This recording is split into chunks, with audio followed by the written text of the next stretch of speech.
Salve, salve galera, bom dia, boa tarde, boa noite. Meu nome é Brian Dantas, seja muito bem-vindo ao nosso canal. Já pega esse link, já compartilha nas suas redes sociais, se inscreva, já deixa o like. Hoje nós temos uma entrevista muito boa, uma entrevista que eu tenho certeza que vai agregar muito na sua vida nesse bate-papo. Eu estou aqui com minha amiga, com a apresentadora, Alessandra Félix. Oi, gente! Seja bem-vindo ao Na Mesa Podcast. Vamos para mais uma entrevista. Hoje a gente tá que tá, viu? E aí, Lê, as expectativas, sempre pergunto, mas sempre Meu é uma Deus. expectativa muito boa, né? Gente, não vou mentir não, tem 45 perguntas na minha cabeça. Eu tô pensando aqui como é que vai caber tudo num programa. Mas tudo bem, vai dar bom, Deus sabe de tudo. Show! Então sinta-se à vontade, já interaja aí com a gente no chat. Pegue uma cadeira, se assente e seja bem-vindo a mais um Na Mesa Podcast.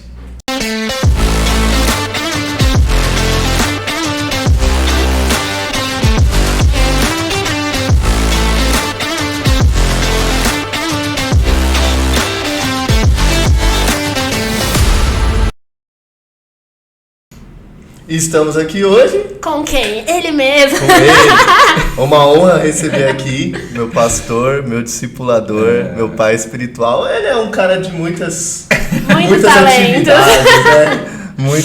Um ministro de louvor, pai de família, pastor Rodrigo.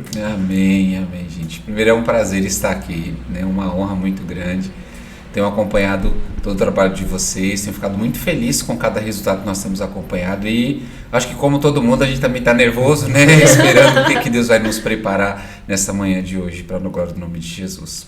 Amém, pastor, seja bem-vindo. E aí, como de costume, a gente quer saber um pouco sobre a sua conversão. O senhor falou que nasceu na igreja. Conta um pouquinho da sua caminhada pra gente. Então vamos lá. Vou tentar resumir, né? Porque é muita coisa, mas vamos lá. Na realidade eu nasci no berço evangélico, né? Meus pais já eram cristãos quando eu nasci. Então nos primeiros anos de vida, né, frequentei a igreja, mas muito superficial, uma criança comum como qualquer outra, né? Mas no decorrer da caminhada, como todo jovem adolescente, chegou uma hora que eu precisei, ou melhor dizendo, que eu acabei saindo, né, da igreja devido às pressões, mas foi também algo muito rápido, porque eu estava perdido, não me encontrava, né? Houve também, né, nesse meio tempo a separação dos meus pais, que também promoveu tudo isso. Mas nasci no berço evangélico, sou fruto, né, e agradeço a Deus, sou fruto da Igreja Assembleia de Deus, né, que agregou muito na minha vida. Todos os meus amigos pastores, né, agregaram muito. Minha família basicamente toda eles são da Assembleia de Deus. E foi lá que eu conheci o Evangelho, foi lá que eu aprendi e foi lá que o Senhor veio nos abençoando. E como que o senhor chegou na IBA? Uau! A IBA na realidade foi um propósito um pouco antes, né? Porque eu acho que o vínculo com o Bispo Paulo me fez estar na IBA, né? Eu era do Belém, Assembleia de Deus do Belém, e tive uma direção de Deus de congregar com o Bispo em Vila Zelina, quando era do Ministério de Vila Zelina. Fiquei com ele ali aquele tempo. Quando houve aí o Bispo já contou a história dele, né? Fica fácil. Quando houve a desmembração dele, sair de Vila Zelina, né? Eu participei de toda a construção também, né? Todo o preparo da IBA também. Fui das ovelhinhas que começou lá no início, nas reuniões, fez lá, né, o sorteio do nome. Tudo isso a gente vivenciou juntos. Odre Novos. A gente vivenciou junto, né? É muito bonito lembrar a história, ver como aconteceu, né? A EBA não caiu de paraquedas, não nasceu assim por nada, nasceu realmente por um propósito de Deus. E nós, né, estamos com o Bispo e com a EBA também por uma visão de Deus, porque quando houve a separação do Bispo, né? Quando o Bispo saiu da EBA, eu ainda decidi ficar, né, em Vila Zelina. Eu falei para ele que eu iria orar e se Deus me direcionasse a segui-lo, eu ia seguir, porque tinha sido isso a proposta, né? Quando eu saí, vou contar rapidinho, quando eu saí do Belém, eu queria sair alguns anos atrás e Deus não me permitia, né? Eu orei muito porque tinha um problema, eu não concordava com algumas coisas, eu queria sair. E aí Deus não permitiu, Deus falou que não era tempo de eu sair. Quando passou as situações, eu resolvi todos os problemas ali com a minha liderança de jovem na época, eu já não queria mais sair. Aí Deus me deu um sonho, me mostrando que era a época de eu sair do ministério, que Deus queria me levar para um local onde eu iria crescer muito mais, né? E aí na hora eu relutei, porque já estava tudo bem, já não tinha mais o sentimento de querer sair do ministério na época. E aí Deus insistiu, né? Vai congregar. E assim, o sonho foi muito claro. O sonho, ele mostrou que era necessário eu sair do Belém, do Ministério de Deus, na Assembleia de Deus, do Ministério do Belém, para congregar diretamente com o Bispo Paulo, né? Deus mostrava que ao lado dele, do pastoreio dele, eu iria crescer muito. E aí, conversei com os meus pastores na época, que era o pastor Josué, né? Ele na realidade ele não aceitou, ele falou, não, você é uma benção aqui, né? Não sai não, fica aqui, né? E aí eu falei, pastor, o senhor não está entendendo, não estou saindo porque eu quero, eu estou saindo porque Deus me deu um novo destino, né? E aí relutei algumas vezes, né? Não queria mudar porque tinha muita coisa, tinha amigos, tinha família, né? Era muita coisa para decidir além de uma igreja, né?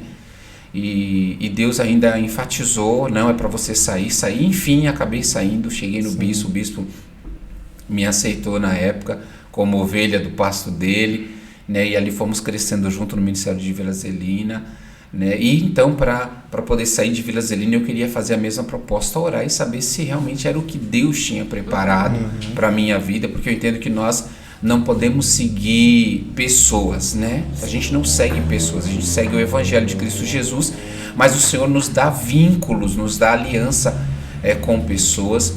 E aí eu fui orar, e quando eu orei juntamente com a Tecília, né, Deus falou claramente conosco que nós deveríamos segui-lo, né, aonde ele estivesse.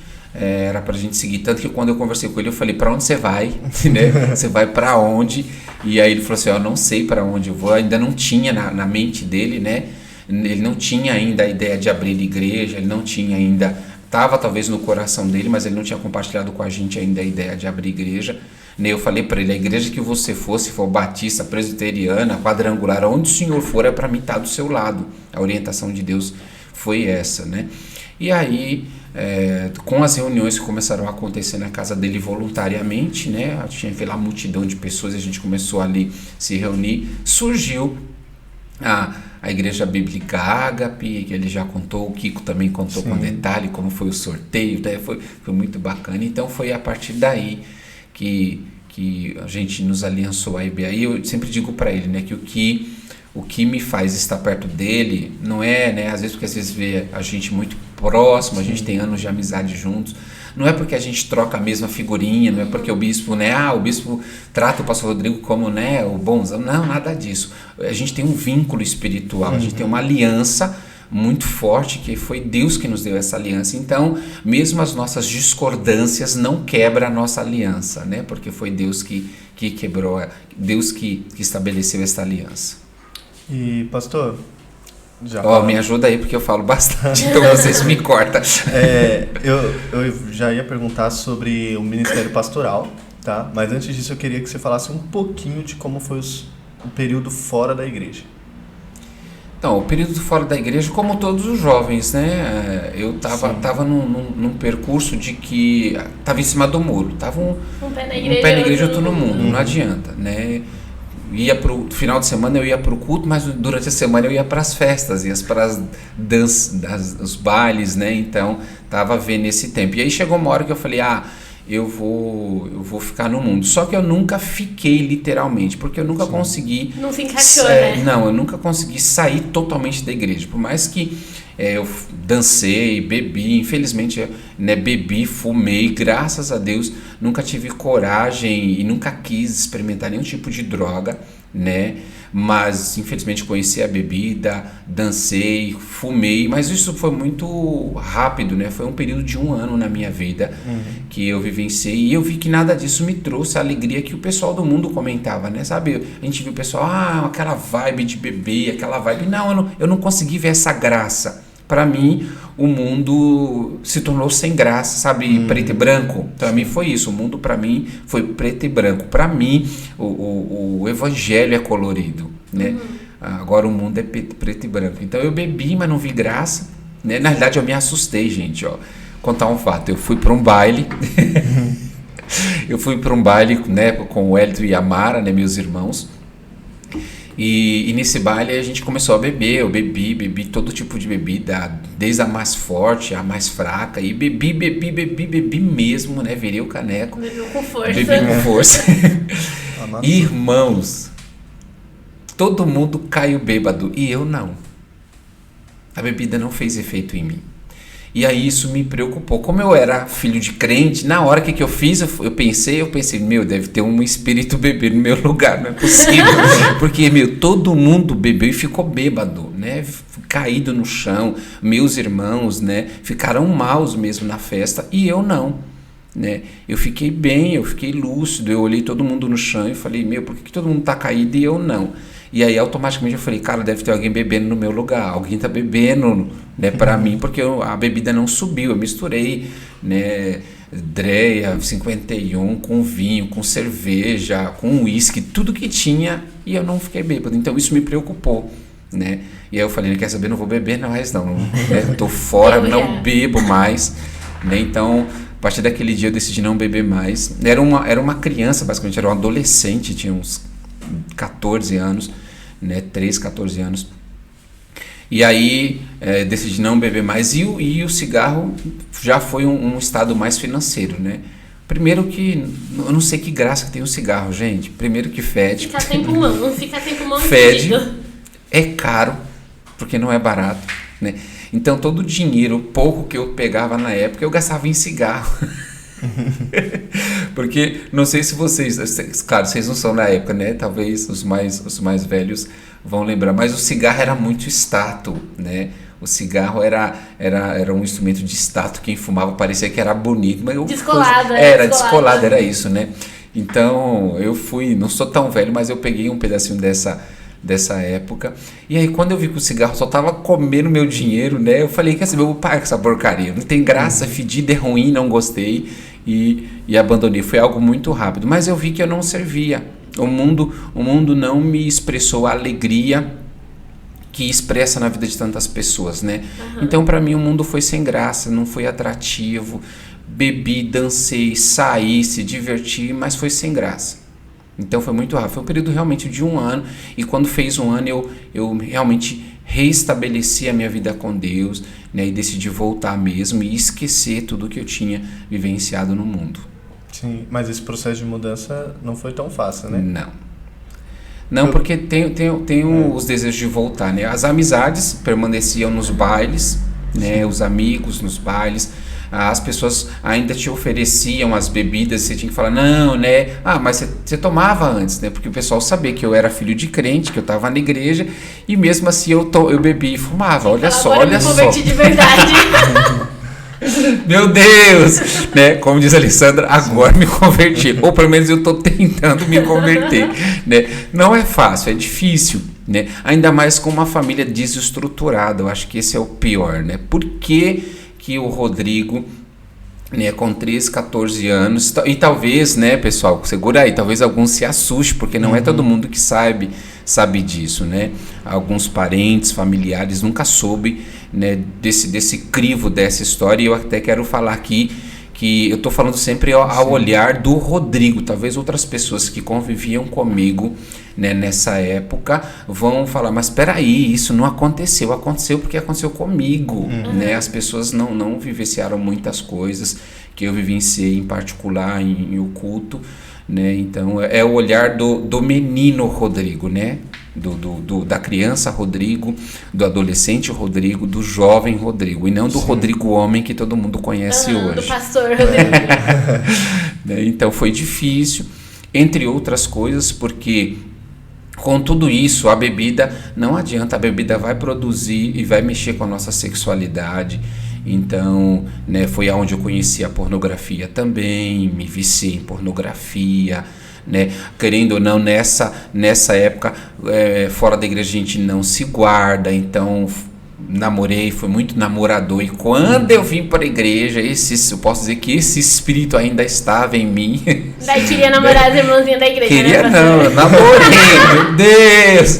Eu namorei as meninas da igreja, né? E é uma história assim que eu conto como um testemunho e que eu não tenho orgulho, né?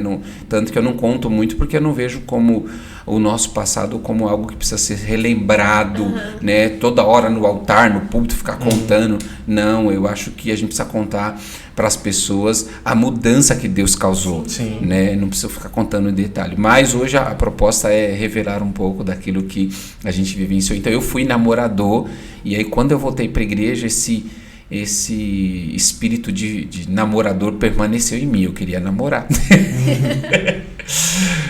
E quando que você começou a namorar a pastora Tecília? A pastora Tecília, eu namorei, eu já estava convertido. Já estava convertido de verdade. Já estava. A Tecília, eu conheci ela em, deixa eu ver, 2002, 2003, eu acho que foi isso. Já era crente de verdade. Eu já estava caminhando melhor, né? No 2003 não, gente, desculpa. A gente casou em 2009, então em 2007 foi quando eu conheci a pastora Tecília. Legal. Ô pastor, você falou que seus pais se separaram, né? Isso. Só que eles permaneceram na igreja depois que se separaram?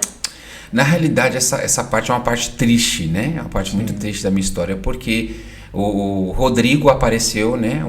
Ele nasce numa história muito crítica da sua família. Meus pais eram crentes, né? Minha mãe, como sempre eu admiro, ela canta muito, né? Eu acho que se eu tenho um pouquinho dessa voz, é por ela, porque ela canta muito mesmo. Minha mãe tem um soprano fora do comum. Minha mãe toca saxofone. Uau. Meu pai toca trompete, né? Então meu pai e minha mãe vêm da igreja, de coral, de banda. Então eles eram muito influentes, né, na igreja. Só que, né, nesse ano, né, anos antes, acho que 1 ano ou 2 anos antes do meu nascimento, houve algum problema ali que eu não sei ao certo, que meus pais se afastaram da igreja. Meu pai conheceu a bebida, meu pai começou a beber, e aí eles começaram a viver uma história totalmente destrutiva, né? Uma família que era totalmente estruturada, bem de vida, né? Minha família era muito bem de vida nessa época. A gente tinha um status, né, classe média aí para alta, a gente tinha um status muito, muito bom. E de repente, eu vou dizer, claro, né, o diabo entrou e arrebentou com a minha família. Minha mãe saiu da igreja, meu pai saiu da igreja, começaram a haver brigas, né, discussões, brigas físicas. Então a minha gestação teve muita violência, né, meu pai agredindo minha mãe agredindo meu pai, ambos, né, se agredindo. Então tem essa história muito destrutiva. E quando eu nasci, eu nasço nesse ambiente, né? Diferente dos meus irmãos. Meus irmãos nasceram já num ambiente mais saudável, né? Embora eles também tenham experimentado essa parte difícil, mas eles nasceram num ambiente mais saudável, de igreja, de consagração, né? Quando isso for acontecer, eles já estavam ali na sua pré-adolescência, né? A separação dos pais vai acontecer, eles estavam na pré-adolescência. Então, do meu primeiro ano de idade até 3 anos de idade, eu só vi briga. Confusão, meu pai bebendo, minha mãe batendo nele, ele batendo na minha mãe, meus tios vindo correndo para socorrer minha mãe. Eu vi muito essa história, né? E aí não tenho claro, era uma criança de 3 anos, eu não tenho assim os fatos claros na minha memória, mas eu tenho flashes de memórias, né? De brigas, de espancamento, eu tenho esses flashes, né?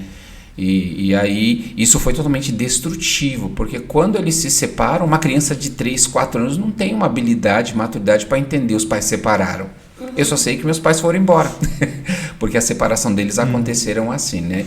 Houve um problema, meu pai foi embora para Itapevi, onde os pais deles moravam, meus avós moravam, e minha mãe, ela tentou ficar com a gente, mas por alguma ação familiar ali, discordância, porque minha mãe, logo de início da separação, ela já arrumou um parceiro, e aí a minha família não aceitou, né, o parceiro que minha mãe havia arrumado, os pais dela, os meus tios, e aí minha mãe decidiu ir embora com esse cara, né, que é o Miguel, meu padrasto, falecido, né, decidiu ir embora com ele, porque a família não aceitava ela com o Miguel, né, meu padrasto. E aí as crianças ficaram para que minha família, meus tios e meus avós cuidassem da gente, e minha mãe foi embora com esse outro homem, porque minha família não deixou ela conviver, ela trazer ele para dentro de casa.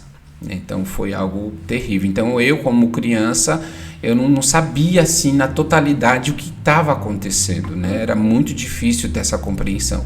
Mas aí com o tempo você vai descobrindo de que sua mãe não está mais aqui, seu pai não está mais aqui, né? Por que a história mudou? Então não tinha toda essa compreensão. Então isso foi fazendo muito mal, né? Eu cresci muito tímido, né? Esse Rodrigo que vocês, né, vê hoje não é o Rodrigo de 20 anos atrás, né? Não é, eu era muito tímido, eu era introspecto, eu tinha medo de falar a público, né? Não conseguia desenvolver conversa com ninguém, eu gostava da solidão. Para mim o melhor programa era ficar sozinho dentro de casa assistindo televisão, era o melhor programa. Porque eu tinha medo de pessoas, eu não confiava, eu tinha vergonha na realidade, né? Tinha vergonha de pessoas, não tinha medo de falar, de alguém tirar sarro de como eu ia falar, se eu ia falar a coisa certa ou não. Então esse Rodrigo que vocês veem aqui realmente é um Rodrigo transformado por Deus, é uma outra pessoa. Isso é muito, entra na linha da rejeição, né? Isso. E pastor, a gente estava falando um pouco da sua vida, mas já voltando já um pouquinho mais à frente, como que iniciou a chamada pastoral na sua vida? Então, a chamada pastoral ela começou muito cedo, porque nesse tempo de igreja havia muitas promessas, né? Embora eu nunca tive desejo de ser pastor, né? Eu acho que vocês vão ouvir muito isso de muitas pessoas, porque o pastoreio não é um lugar apenas que você deseja, eu acredito que é uma chamada de Deus. E aí muitas pessoas, Deus levantou muitos profetas dizendo que eu seria um pastor, e eu falei, não. Você não falava amém, não? Eu não falava amém.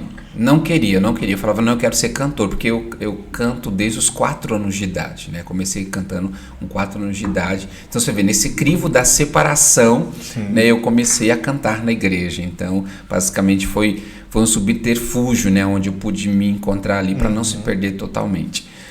E aí eu cresci cantando. Então quando veio essa questão de pastoreio, não, meu negócio é cantar. Eu falei para Deus, quando o bispo, né, falava, você tem um ministério, eu falava, não, eu gosto de cantar. E o ministério é ser músico. É músico, é ministro de louvor, né, porque não existia ministro de louvor, né, a gente falava de levita, não, eu sou levita. Né? Então eu não aceitava, não queria mesmo. Primeiro que para mim, né, vamos ser sinceros, para mim ser pastor era destrutivo. Porque o que aconteceu? Eu tinha perdido a minha família, né? E quando eu olhava, gente, sinceramente, quando eu olhava para a família de pastores, eu via uma família destruída. E eu falei, eu não quero ser pastor. Por quê? Porque a família de pastor é problemática. Mas tá errado, né, gente? Família de pastor é problemática e eu não quero ganhar, eu falava mesmo, não quero ganhar uma igreja e perder a minha família. Eu não quero isso. Eu quero ser visto, né? Eu não quero ser visto pelas pessoas que dizer, nossa, como o pastor Rodrigo é um bom pastor, e pelos meus filhos ser odiado, né? Eu não quero isso, não quero. E eu relutei muito isso, né? Só que aí Deus me fez a começar a observar pastores de sucesso, não de sucesso em mídia, mas sucesso com a família, onde a sua família estava com ele no pastoreio, né? O bispo Paulo foi um exemplo, né?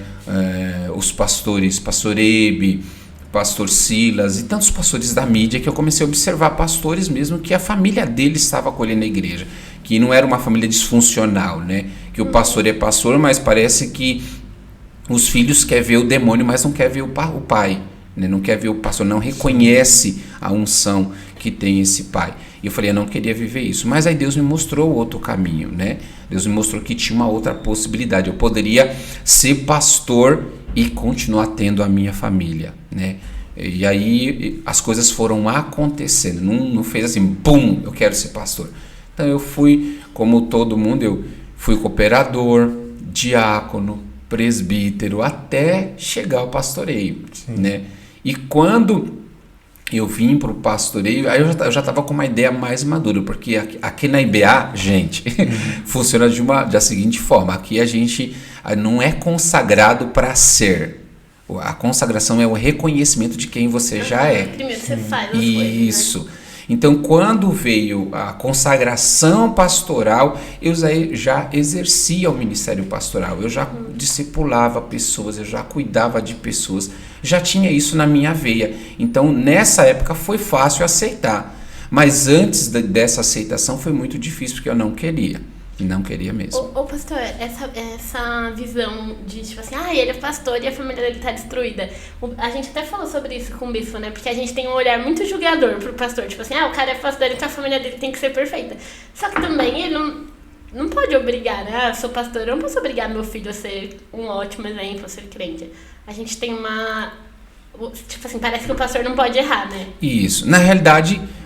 Como eu consegui, vamos lá, pastor, como é que você conseguiu mudar isso na sua família? Porque a gente carrega como se a família do pastor é o exemplo da igreja. Sim. E não é, gente, vamos lá, vamos desmistificar algo aqui. O pastor, claro que o pastor, a sua esposa, ela é o exemplo, né? Afinal de contas, eles estão pastoreando o rebanho, eles precisam ser exemplo, é fato. Mas quando a gente fala de família, o exemplo do meu filho sou eu. Então o exemplo do seu filho precisa ser você, não é o pastor, não é o líder. É por isso que existe muita frustração, é por isso que existe muitos problemas na igreja, às vezes com o pai, com a família. Por quê? Porque o pai não consegue ser exemplo para o filho e ele quer que o filho do pastor seja exemplo. Ele quer que o líder de jovens seja exemplo. Não. Quem é o exemplo para o seu filho é você. Porque se algo der errado na vida do seu filho, você é o culpado. E não o líder dele. E não o pastor dele. E aí nós temos que tomar cuidado para a gente não substituir isso, né? Sim. Embora a gente sabe da influência que a gente carregue como pastor, como discipulador, mas o exemplo de uma casa precisa ser o pai. E claro que eu estou falando, gente, de pais que são temente a Deus, né? O pai que é temente a Deus, ele precisa ser, se ele não é, ele precisa ser o exemplo para o filho, né? Quem tem que falar de sexualidade com o filho não é o líder de jovem, não é o pastor, é o pai. Sim. Porque depois o líder fala alguma coisa que o pai não concorda, depois o pai ainda vai achar ruim.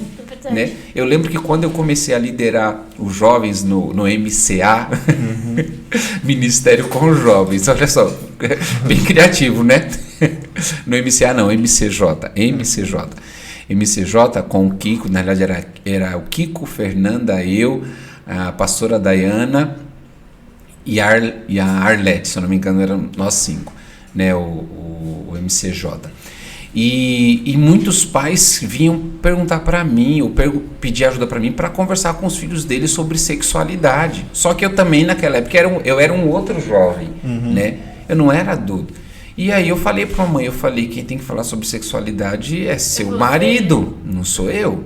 Sim. Né? Seu marido que vai falar sobre sexualidade com seu filho. Depois eu falo coisa errada, ainda eu vou ser criticado. Né? Então, a igreja acaba esquecendo disso. E aí o que acontece? Eu trouxe isso para a minha casa. Exemplo da minha casa sou eu. Eu sou exemplo para o Mateus, para o Arthur e para a Helena. A Tecília é o exemplo para o Mateus, para o Arthur e a Helena. E aí os meus filhos precisam enxergar em mim este exemplo. Né? E aí eu tirei o peso das costas dos meus filhos, do Mateus, né, e tentaram, né, como você é pastor, a pessoa fala, mas o Mateus é filho de pastor, não pode agir assim. Pode, ele é ovelha, assim como o seu filho. Sim. Então eu decidi tirar esse peso de que o filho de pastor, ele não pode errar. Ele pode.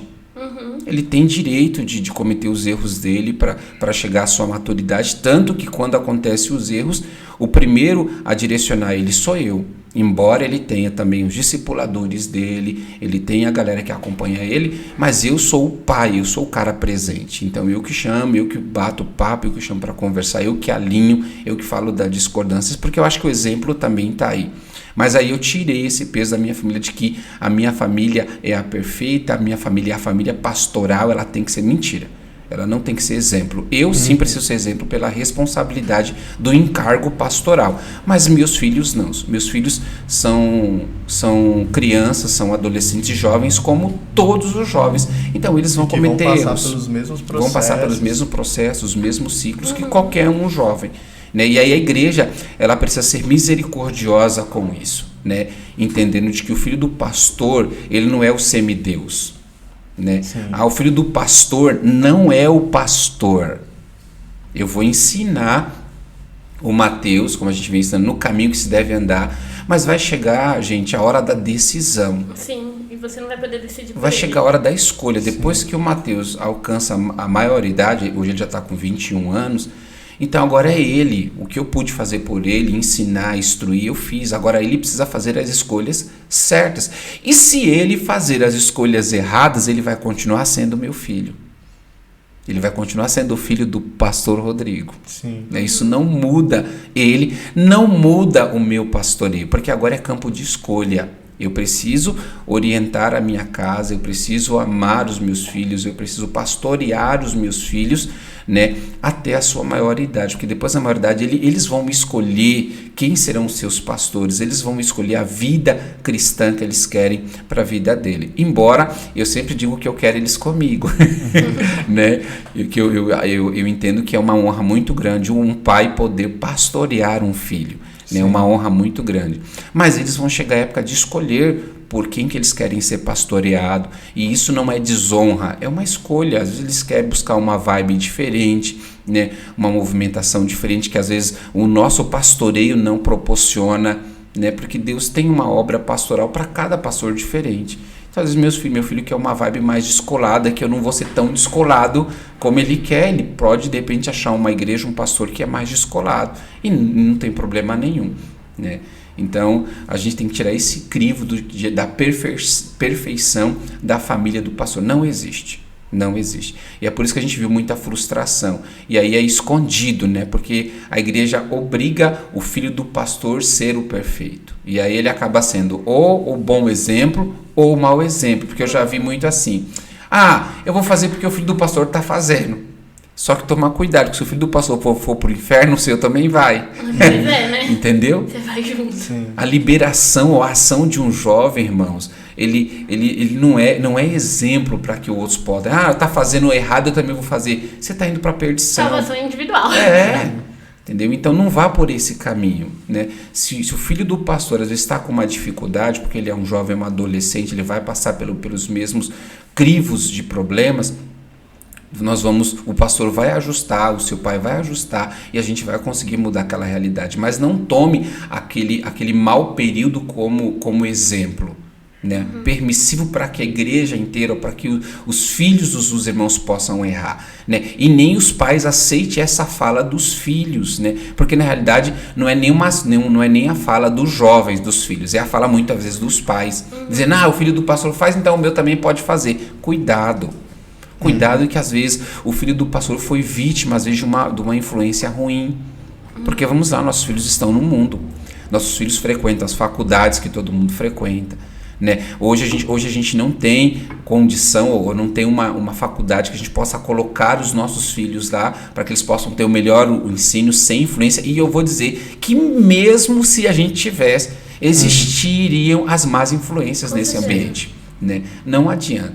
Eu acho que a gente precisa preparar os nossos filhos para tudo, para eles estarem no mundo. A gente não vai colocar nossos filhos numa bolha cristã, uma bolha gospel, né? Dizendo, você está aqui para... Não, você tem que preparar. Você vai ter lá inimizade, você vai ter bebida, você vai ter droga, você vai ter sexo. Então cuidado com tudo isso que vai fermentar a sua vida e te separar do propósito maior. Qual que é o propósito maior? Deus. Exatamente. Né?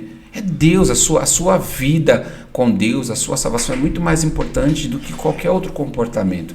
É o que eu sempre ensino para os três, tanto para o Mateus, o Arthur e a Helena. Eu sempre imprimo Deus, porque uma religião, um comportamento não é o suficiente para segurar alguém na igreja. Sim. A única coisa que pode segurar a nossa fé na igreja é a nossa paixão por Jesus, o quanto nós somos apaixonados por Jesus. Olhando por esse lado é onde nossos filhos conseguem ser sólidos em fé, porque uma pessoa apaixonada por Jesus, ela tem temor.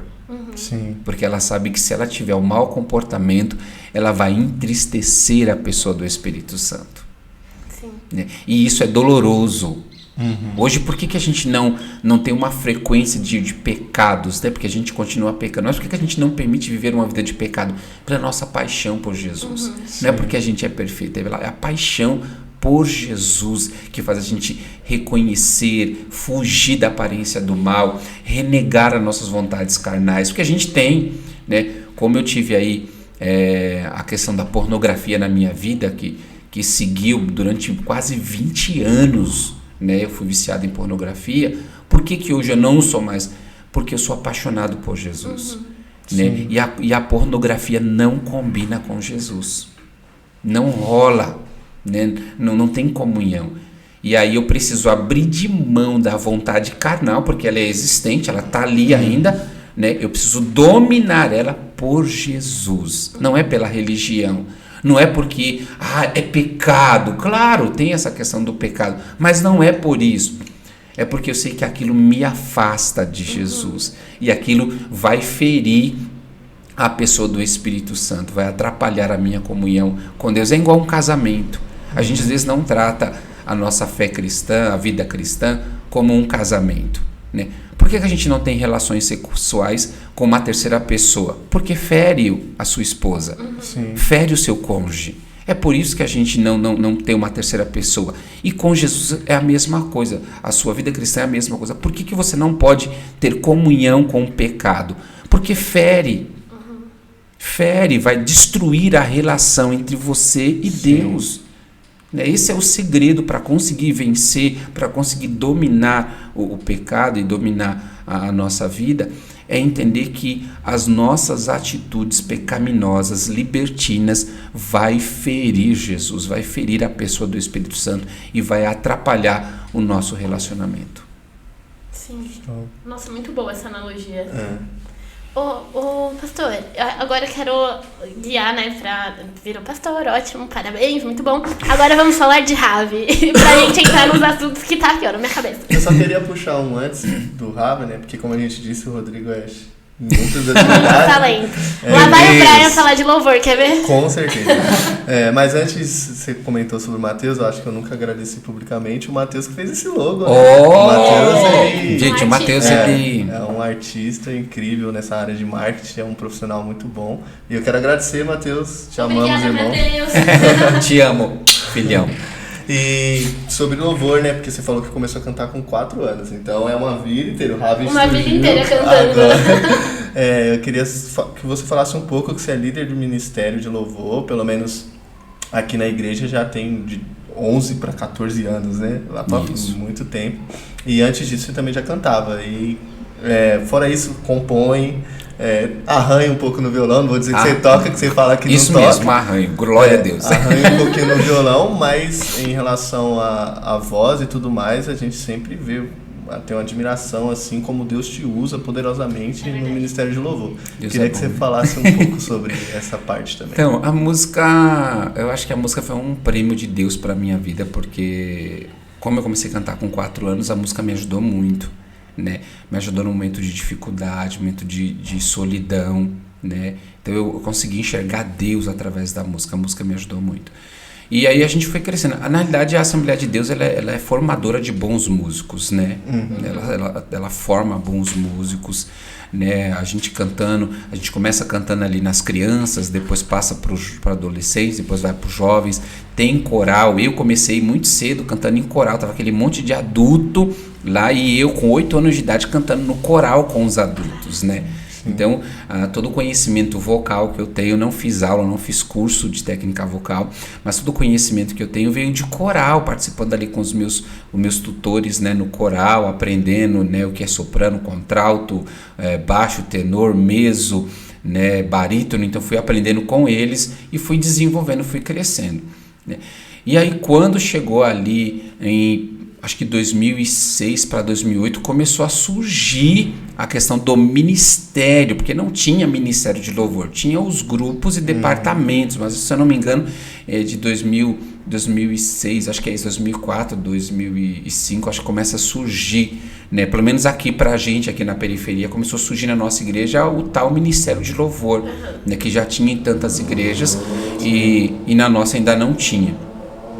E aí a gente cantava no coletivo, nos grupos, e aí começou ali em Vila Zelina com o Bispo Paulo, o Ministério de Louvor. Eu não fazia parte na época, era a Fernanda com outras meninas ali, que faziam louvor no playback mesmo, nem se tocava ao vivo na época. E aí a gente foi depois de um período eu comecei a cantar com eles e começamos a trabalhar como ministério de louvor na igreja, né? Agora não era mais um departamento, era um ministério de louvor da igreja. E ali nós fomos crescendo. Com o bispo, se eu não me engano, em Vila Zelina, eu fiquei em média de, acho que se eu não me falha a memória, entre 6 a 8 anos em Vila Zelina eu fiquei com o bispo.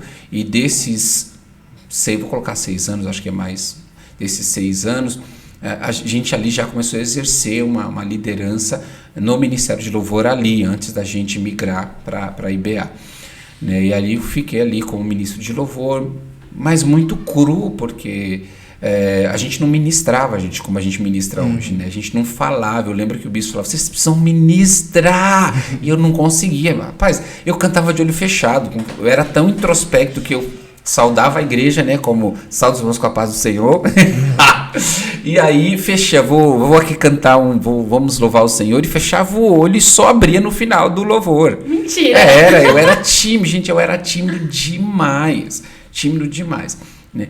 Então quando eu fui pro Ministério de Louvor, a gente foi com a mesma vibe, lá na frente, lá, né, ajudando a igreja no louvor, de olho fechado lá, né? Então foi difícil sair desse lugar para o ministro de louvor, é muito difícil.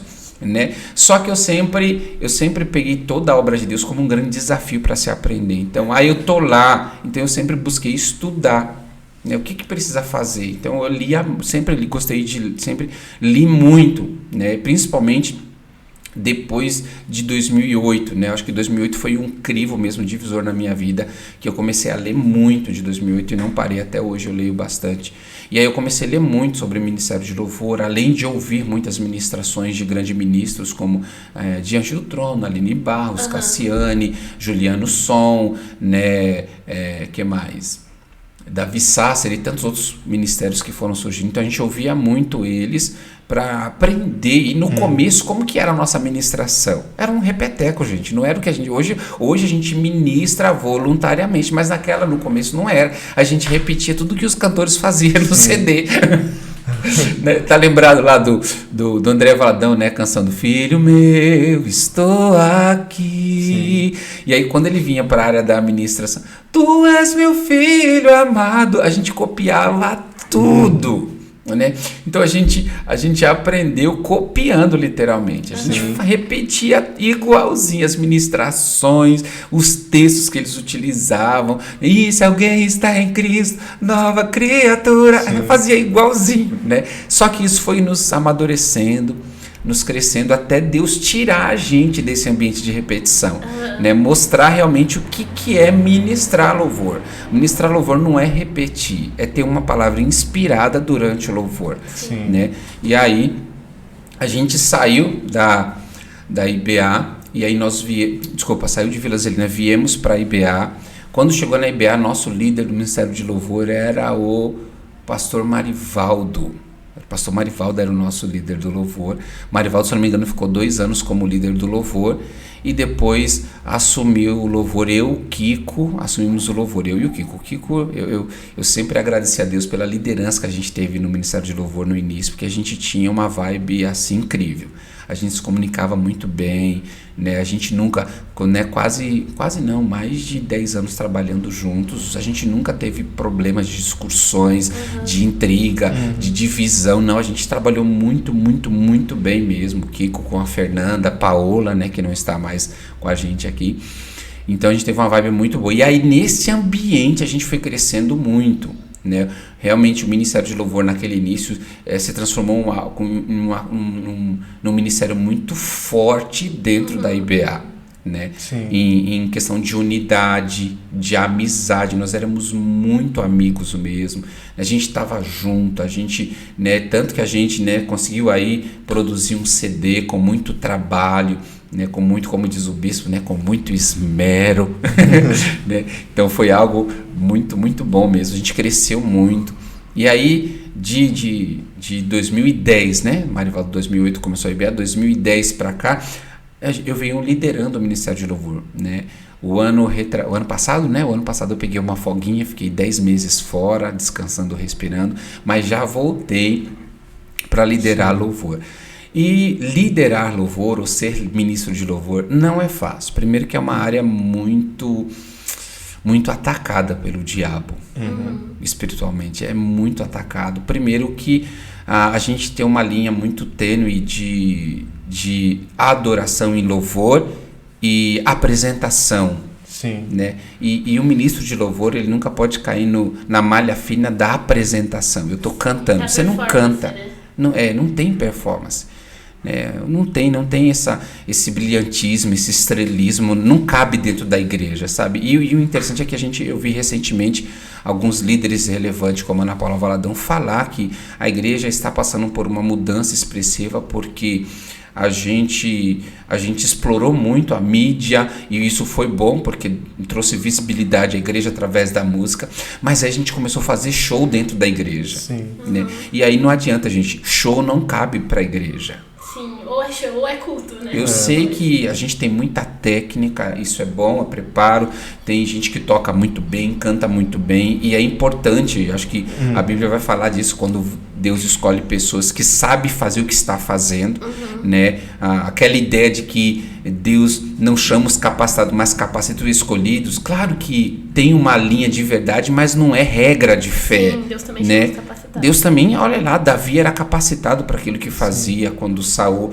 pediu um músico, né, que pudesse tocar para expulsar o espírito maligno, a sua agonia de coração, né, escolheram Davi. Davi, quando preparou o templo, né, ali, né, a tenda ali para adorar o Senhor, Deus manda Davi escolher os melhores músicos. Davi escolhe os melhores músicos entre os levitas, né? Então não era qualquer um. Então não tem essa vibe de que Deus não vai escolher. Claro que Deus vai escolher gente preparada, mas vamos lá, se não tiver gente preparada, aí Deus escolhe quem não está preparado e faz ele se tornar alguém preparado. Sim. Mas Deus busca alguém preparado, alguém que pode exercer com qualidade a chamada. Né? Mas isso não pode fazer com que a gente traga o mundo para a igreja, porque o show é isso, é trazer o mundo para a igreja. Na igreja, o púlpito, a igreja não cabe show. Com certeza. Ali cabe adoração. Sim. Né? E a adoração, eu vi isso de outros líderes como André Aquino, Alessandro Vilas Boas, Brunão. A adoração não é falar de você. A adoração é falar de Jesus. Sim. A adoração é expressar o Espírito Santo. E para expressar o Espírito Santo, você precisa ouvi-lo. Como é que você vai expressar alguém que você não escuta? Você não canta a respeito de você. Eu vou cantar essa música mexe comigo. Não cante ela porque ela mexe com você. Cante porque o Espírito Santo está pedindo. Sim. Porque senão você está adorando a música e não a Deus. E não a Deus. Ô pastor, essa não é minha área, né? Essa obviamente é a área do Brian. Porque todo mundo que vem aqui, ele quer falar de louvor. Não, só os que estão na área do louvor. Mas é isso, né? O louvor, ele é uma ferramenta muito importante dentro do culto. Uma vez, até alguém, acho que foi... Não lembro quem, mas alguém falou esses tempos atrás sobre como o louvor era abrir o caminho para o Espírito Santo vir atuar na igreja. E aí eu percebo isso muito. Minha mãe canta, né, também. E aí, às vezes, ela, sei lá, tô na sala, ela tá na cozinha fazendo alguma coisa, ela começa a cantar, automaticamente você sente a presença do Senhor. Sim. Então, às vezes eu percebo que a gente, enquanto membro da igreja, né, dá pouca importância pro momento de louvor. Esses dias eu até tava vendo, alguém postou no status falando assim, não suporta quando a pessoa não canta na hora do louvor. Porque é isso, tipo, você tem um momento que é coletivo pra você adorar o Senhor, daí você fica lá assim. Sim. Esperando o louvor acabar. Eu fico muito agoniado com isso, já confesso. É porque a pessoa não entendeu a lei. Sim, a gente A pessoa não entendeu. Porque o momento do louvor, o momento do louvor é o único momento do culto que você para falar dele mesmo. Sim. É o momento que você para falar dele mesmo, enaltecer ele mesmo. Porque a gente tem, claro que a gente vai ter louvores que falam sobre a nossa agonia, porque é testemunho, isso também é positivo, é bom, louvores que vai nos levantar. Sim. Mas a maioria dos louvores cristocêntricos vai falar da pessoa dele. Sim. Por isso que é adoração. Então é um momento extremamente especial, porque se você fala de Deus, você vai atrair a presença de Deus. Né? E esse é o foco. O louvor é o ambiente para atrair a presença. Tá me lembrando aqui o texto quando, né, o profeta vai tentar profetizar e aí ele pede o quê? Ele pede um tangedor. Será que ele precisava de um tangedor para profetizar? Claro que não, ele não precisava. Mas Eliseu entendia que um tangedor atrairia a presença de Deus, facilitaria o fluir da presença de Deus. Né? Então olha só como é importante. E fora que o louvor não é só questão de atrair. O louvor é arma de guerra. Eu já ia falar sobre isso, né? Porque aí já é uma transição, né? Já indo de louvor para intercessão, e a gente consegue fazer essa transição dessa forma, porque eu já passei por isso, eu tenho certeza que você também, da questão da gente estar em momentos de guerra, e o simples fato da gente começar uma adoração quebra as cadeias e tudo, porque você usou o exemplo de Davi. Davi com Saul, ele tocava e o espírito saía de Saul. E é a mesma coisa, o louvor ele tem esse poder de quebrar cadeias, porque Deus habita em meio aos louvores. Sim, então você atrai a presença de Deus, o que está ali ele vai se sentir incomodado. Total. E já entrando nessa linha, já vamos incluir aí. E a gente fala muito isso na salinha com as crianças, principalmente com os juniores, né, que são os de 8 a 11, porque sempre tem, tia, não pode ouvir música do mundo? E a gente fala, não é que não pode, mas você tem que perceber o que você está escutando. Da mesma forma também que tem louvor que você escuta e não é isso. Você vai lá cantar no domingo e daí depois você vê que não é isso. Então a gente precisa ter essa noção. O louvor, ele é essa ferramenta para atrair a presença do Senhor, só que tem música que é a ferramenta para atrair outras coisas. Sim. Então, a gente não pode esquecer, falando de música, Lê, que o diabo era músico. Então, as músicas do mundo, gente, vai ser boa. Ou melhor, as músicas secular, né? Elas vão ser boas. O diabo era músico. Sim. Então não adianta a gente achar que não vai ter tem uma influência. A gente, claro que eu não sou adepto de concordar de que tudo é do diabo, nada disso. Mas a gente tem que entender que Deus também deu habilidades a Lúcifer para manusear isso. E pode ver quantas músicas arrebatam as pessoas. Né? Fora se a gente for estudar um pouco de musicoterapia, que há uma influência na musicalidade, notas e tudo mais. Então tem uma outra vertente, talvez seja até um momento para um outro assunto, porque ele é bem profundo, não dá pra gente esmiuçar aqui, mas existe uma influência espiritual sobre música, sim, não adianta, gente. A gente sabe disso, eu não paro para escutar os pancadões da vida, mas aquilo acessa a sua mente. Sim. Você tá passando na rua e você não para escutar, mas ele acessa a sua mente, daqui a pouco você tá se pegando. Aí você fala, mas peraí. A batida também, o Apojão falou sobre isso, né? Então é uma influência, sim, né? E vamos lá, vendo a realidade do mundo em si, há uma influência sensual em algumas músicas, total, que gera e promove a sensualidade. Tem música que gera violência mesmo. Não adianta. Vão ter música que vai jogar pessoas na depressão mesmo. Vamos lá, as músicas sertanejas que vai falar de traição, a pessoa escuta, ela fica mais deprimida, gente. Ou fica com vontade de matar alguém, né? Porque... ela fica deprimida, porque aquela música vai deprimindo, e vai deprimindo, e vai deprimindo, Então vamos lá, em vez de você escutar um louvor que edifica, você vai lá e escuta uma música que vai deixar você depressivo? Sim. Então não, gente, eu não sou contra, né? Pastor, não pode ouvir música do mundo. Eu não sou contra, mas eu não perco tempo. Sim, você tem que avaliar, né, pastor? Eu não perco tempo ouvindo música secular, porque eu acho que o meu tempo é muito precioso. Sim. Tem muita música boa, não vou dizer que tem realmente muita música que é pura arte mesmo, mas tem música que é puro lixo. Sim. Tem música que é lixo, que só fala de promiscuidade, né? E então eu acho que não cabe para nós cristãos ficar ouvindo. Já imaginou você tá lá na sua casa ouvindo com som alto, uma música promíscua, aí depois você tá lá ouvindo um louvor? Né? Tá saindo duas fontes da sua casa, água doce e água amarga, então não cabe, gente. A gente precisa entender que nós precisamos... pastor, mas ninguém tem nada a ver com a minha vida. Desculpa, querido, tem sim. Se você é crente, tem sim. Você tem que dar o exemplo. Tem sim, você é uma carta lida, o apóstolo Paulo diz. Então você tem sim que dar satisfação da sua vida. Você representa o reino de Deus. É um pequeno Cristo. Você é um pequeno Cristo. Pastor, agora a gente vai entrar no Harley. Uma vez, o senhor, e daí também é isso, né? Tudo que você coloca dentro da sua casa, daí eu tô, por exemplo, na minha casa tem o meu irmão que não é convertido, então óbvio que ele ouve outras músicas, né? Mas enfim. Mas tem a ver também com a liberalidade. E o senhor falou isso uma vez, e daí Eu não lembro especificamente, porque minha memória é meio ruim. Mas o senhor falou que tava vendo um vídeo e ele tava, tipo, pausando. Isso. E explica essa história, pra daí a gente entrar na nave. Como eu falei, como eu estudo bastante, e aí entre uns estudos que eu estava fazendo sobre cura e libertação, eu procurei um vídeo na internet, e aí durante esse vídeo, né, parava-se rapidamente trechos, e ali tinha um sussurro camuflado no áudio do vídeo, quase não era perceptível, mas era sussurros mesmo de alguém citando palavras de rituais, né? Então aquilo é extremamente feitiço, né, sobre a casa, sobre a família. E eu vi que durante aquele vídeo como a ação maligna estava tentando infiltrar, porque eu senti realmente a presença do mal. Quando eu vi aquele sussurro, o vídeo parava. Eu não lembro qual vídeo já era hoje, né, qual era um vídeo. Eu sei que era um vídeo falando sobre possessão mesmo maligna. Só que aí parava-se o vídeo e tinha aquele desse jeito. E eu achei que era coisa da minha cabeça. Eu parei o vídeo, coloquei o fone de ouvido, falei, peraí, tem coisa aqui. E realmente tinha.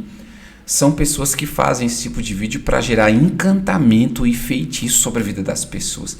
E querendo ou não, gente, vídeos, eu falei, eu assisto muita coisa, mas eu oro muito antes de assistir. Eu apresento, porque a gente sabe que os nossos olhos são portas, são janelas, né, como algumas pessoas dizem, né? Então, vai entrar alguma coisa pelos seus olhos se você não está blindado, se você não está preparado para ver muita coisa, né?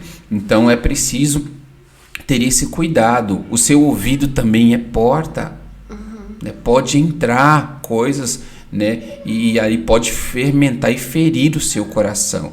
Né? E aí a gente pode dar uma pincelada aqui de tantos lugares que são portas no nosso corpo e espirituais, são portais, né? São portais espirituais que vão entrar influências e espíritos malignos por ele. Então a gente precisa tomar cuidado naquilo que a gente escuta, naquilo que a gente vê, né? Que nem eu sou uma pessoa que ainda assiste alguns filmes de terror para estudo. Eu gosto de estudar vídeos, filmes, eu gosto de ver, mas isso não é bom para qualquer pessoa. Por quê? Porque tem uma influência terrível, né? Tem uma influência. Eu vejo para estudos, eu quero estudar, eu quero falar um pouco a respeito do que está acontecendo, o que a mídia está fazendo com esse filme, o que ela está provocando, o que o sistema tá, porque o sistema ele é muito mentiroso, ele é muito manipulador. O sistema fala muito do poder maligno, do mal, mas o sistema esquece de enaltecer a grandeza e a autoridade de Deus. E nós, como cristãos, a gente sabe o poder e a autoridade que Deus tem sobre qualquer espírito maligno, né? Só que a mídia, Hollywood e tantas empresas aí de filmes cinematográficos, eles potencializam cada vez mais o lado mal. Eles causam pânico nas pessoas, mostrando que o diabo tem poder, consegue fazer, manipular, matar, assim de uma forma liberal. E não é assim que acontece. Não é assim. Deus tem todo o poder sobre qualquer espírito maligno, né? Então eu assisto ainda, mas não aconselho as pessoas a assistirem. Fala, tá liberado, pastor? Não tá liberado. E baseado nisso, já tive uma experiência assim, né?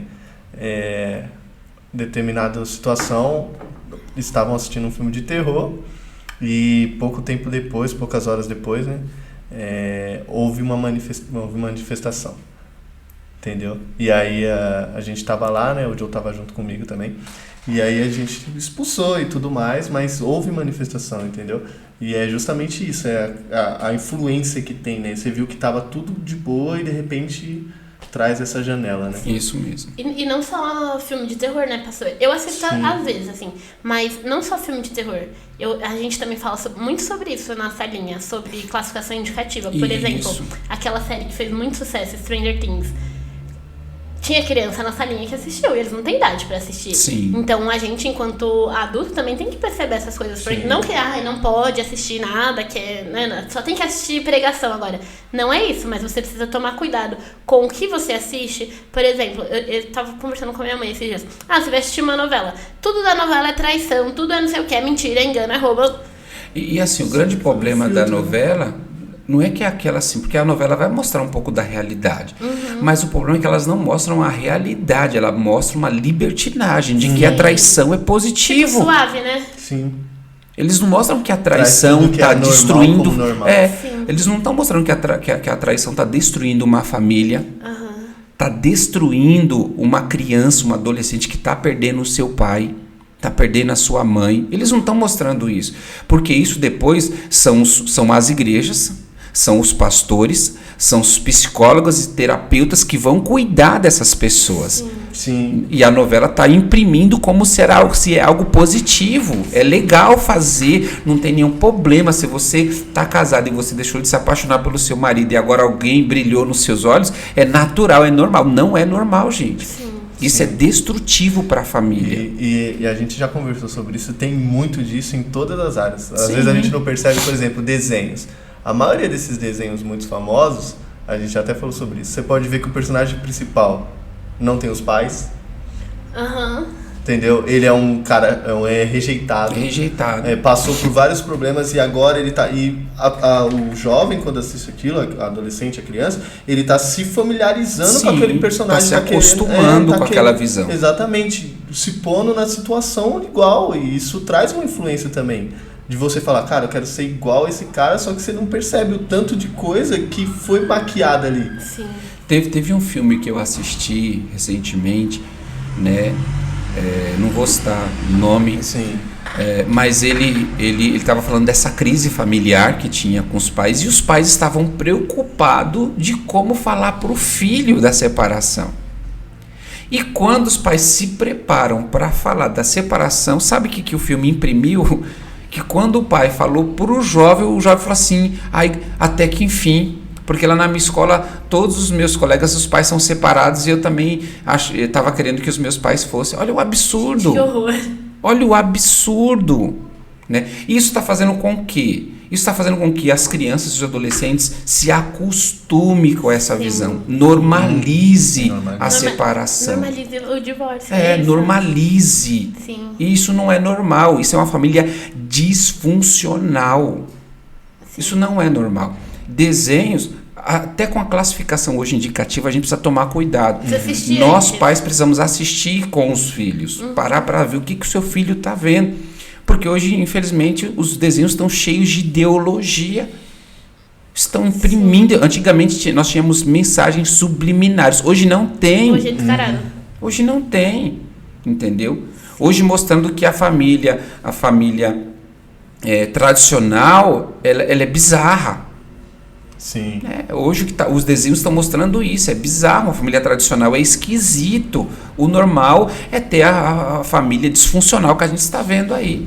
Né? E olha, vamos lá, nada contra quem quer viver a sua vida conforme o mundo, mas a nossa vida está baseada na palavra de Deus, então nós vamos viver dentro do conceito da palavra de Deus. As pessoas discordam ou não, a nossa vida está baseada na palavra de Deus, e a palavra de Deus vai dizer que macho e fêmea os criou, homem e mulher os criou, e ponto final. Deixará homem pai e mãe e unirá a sua mulher e ambos se tornarão uma só carne. Ponto final. A Bíblia não dá vertente para nenhum outro tipo de família. Mas eu quero, aquilo que eu quero é aquilo que eu sou. Então é um problema seu. Sim. Então a gente precisa colocar um crivo aí e só falar para a sociedade, para o mundo, de que a gente tem um manual por onde a gente decidiu viver. Né? As pessoas decidem viver pelo mundo, tudo bem. Nós somos livres, cada um tem o seu direito de escolha, somos cidadãos como todo mundo, mas a gente escolheu. Só que o fator da gente escolher ser uma família tradicional, hoje a gente está sendo criticado por isso. Né? Hoje está se invertendo a moeda.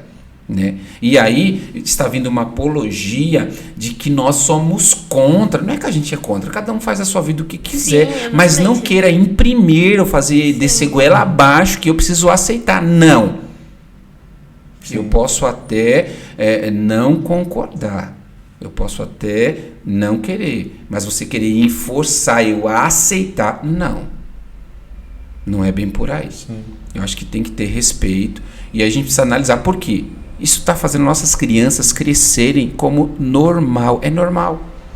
Pode ver, a minha geração não, mas você pega uma geração de 2000 para cá, para eles é normal a ideologia, gente. Sim. Os jovens, adolescentes não olham muitas coisas com aquele olhar que, meu Deus, né? Não, é normal, deixa, né? Porque está imprimindo essa normalização na cabeça das crianças, dos jovens e do adolescente. Então, nós temos que tomar esse cuidado com o sistema para eles não controlar e dominar. E daqui a pouco, nós estamos sendo os diferentes. Daqui a pouco, nós somos a minoria. Sim. Né? Então, nós precisamos tomar cuidado para que a gente não deixe o mundo influenciar, o mundo educar. Porque o que está acontecendo é isso. Pais deixando a televisão educar os seus filhos. Sim. E, como a gente está falando do Ravi, né?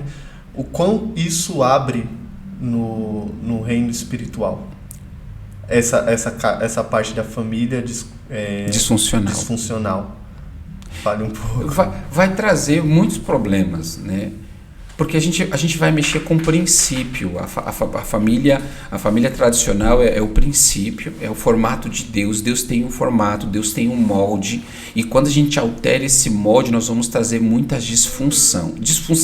A gente começa a mexer no sacerdócio. Né?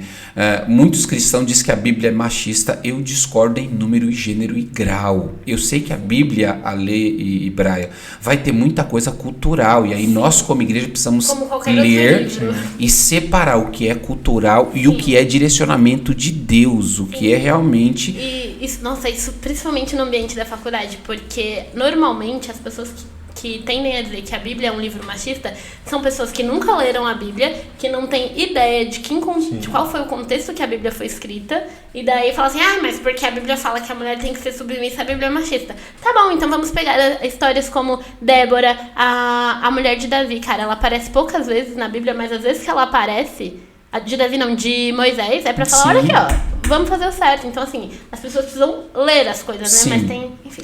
Então, isso vai mexer com toda a estrutura. Uma família disfuncional vai mexer. Ela mexe com o sacerdócio. Homem deixa de ser homem, e eu não estou dizendo com ideologia, deixa de ser homem do seu papel, né? De cuidar da família, de cuidar da esposa, de cuidar dos filhos, de ser o provedor. Ainda que a mulher, gente, trabalhe fora, o homem é o provedor.